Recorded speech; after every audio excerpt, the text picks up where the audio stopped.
Bonjour à tous. Si comme moi et comme la grande majorité des Belges en fait, ça vous fait chier de payer vos impôts et vos cotisations sociales, alors j'ai une bonne nouvelle, notre formation Comment payer moins d'impôts est faite pour vous. Perso, j'ai en fait deux techniques pour faire passer la pilule comme on dit, et vous allez voir, la deuxième est plutôt efficace. Ma première technique est beaucoup plus simple. Elle consiste à faire un état des lieux de tout ce que je reçois, de tout ce que vous recevez aussi au moment de payer mes impôts. Je vous propose de rapidement faire l'exercice. On sait tous qu'en Belgique, on va être remboursé quand on ira chez le médecin, le dentiste ou à l'hôpital. On aura accès à l'éducation et à l'école gratuitement. On aura droit à une pension pour nos vieux jours. On a des ponts, des routes, des autoroutes. On a de belles infrastructures comme des centres sportifs, des centres culturels, etc., etc.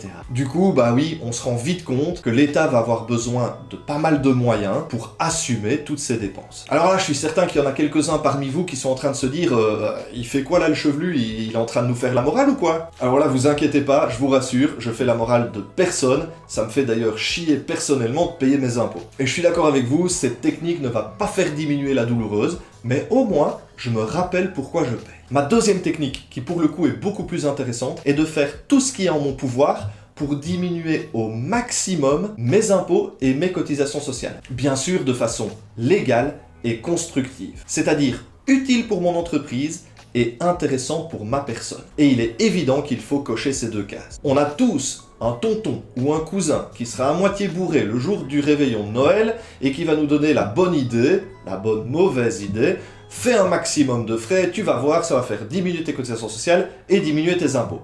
Alors oui, le tonton ou le cousin, il aura raison, ça fera bien diminuer mes cotisations sociales et mes impôts, mais ce qu'il ne dit pas, c'est que ça va aussi faire très nettement diminuer votre revenu net. Et ça, c'est pas intéressant pour votre personne. Vous n'avez pas envie de gagner moins. Nous avons d'ailleurs fait une autre vidéo sur cette chaîne qui explique que faire des frais pour faire des frais est l'idée la plus stupide qui existe. Je vous mets le lien en description de cette vidéo, n'hésitez pas à aller la voir. J'espère que vous l'avez compris, ici je vous parle d'astuces intéressantes. Et pour être honnête avec vous, eh bien en fait ces astuces viennent de notre cher comptable, qui est quelqu'un d'hyper proactif et de très impliqué dans le travail qu'il fait avec ses clients.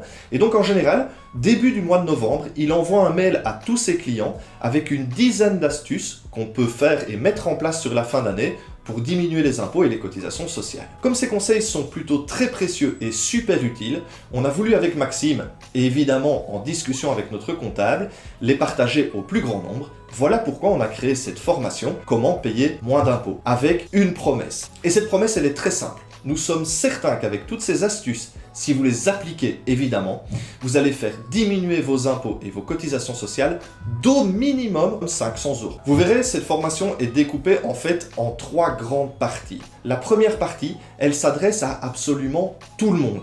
Elle comprend 3 astuces qui peuvent être appliquées par un indépendant, bien sûr, mais aussi par un salarié ou un fonctionnaire. Peu importe. Et vous verrez, il y a des astuces auxquelles on ne pense absolument pas et qui peuvent pourtant faire changer les choses. La deuxième partie comprend 5 astuces qui peuvent être utiles pour les indépendants en personne physique pour faire diminuer vos impôts et vos cotisations sociales. Et enfin, vous vous en doutez, la dernière partie, la troisième partie, reprend 2 astuces qui peuvent être utiles pour faire diminuer l'impôt des sociétés. Alors, en tant qu'indépendant ou chef d'entreprise, patron de société impliqué que vous êtes, vous faites forcément des choix depuis le début de l'année, depuis le 1er janvier, pour augmenter votre nombre de clients et donc augmenter votre chiffre d'affaires, pour faire attention à ne pas dépenser trop d'argent et donc réduire un petit peu vos frais. Le but, plus de chiffre d'affaires, moins de frais, étant de maximiser votre marge. Et tout ceci est évidemment hyper important, c'est l'essence même de votre rôle d'indépendant ou de chef d'entreprise. Et cette formation n'a pas pour but de révolutionner votre entreprise, mais simplement d'optimiser de façon stratégique vos résultats afin de diminuer vos impôts et vos cotisations sociales de façon légale et constructive. Comme vous le découvrirez, ces astuces peuvent être mises en place très rapidement et très simplement. Voilà pourquoi ces conseils sont super intéressants en fin d'année. Pour en savoir plus, je vous invite à cliquer sur le lien en description de cette vidéo et vous arriverez sur la page de notre site dédiée à cette formation. À très bientôt!